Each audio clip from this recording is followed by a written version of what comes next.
Hi people! Gagawa po tayo ng suman. Kamoting kahoy suman.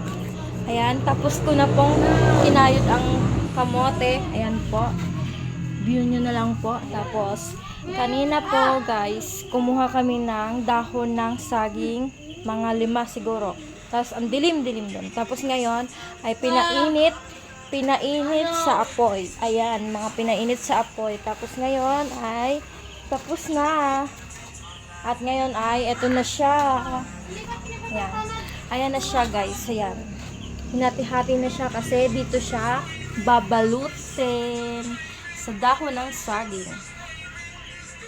At ngayon ay pinaghati-hati na. Mamaya-maya ay pag natapos ng balutin, isasalang na.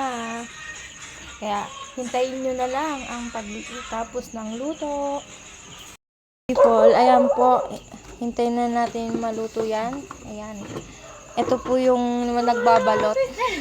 Si Erica po, yan po yung tigabilya. May anak po siyang isa. Ayan po naman po si Yaya. Yan na pagkausapin mo ngingiti lang. Siya yung magbubuo ngayon ng puzzle.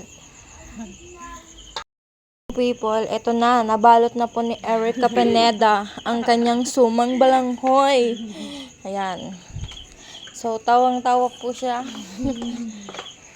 Ayan, yun. Ayan po yung kapatid niya. Si... Di makulangan. Sis. Ay, sino ka ba? Ay, charot. Ayan.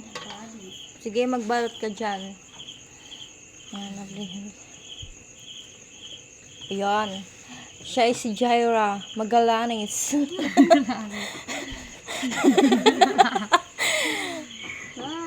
Yeah, okay po kaya. Yan. Yan po yung isasalang sa malaking kaldero, guys. Yan ang pangkakape natin bukas. Ayan. Ito na po yung update ko po sa inyo. Luto na po ang sumang balanghoy. Ayan, guys. Luto na. Hi, guys. Welcome to my vlog. Ito na.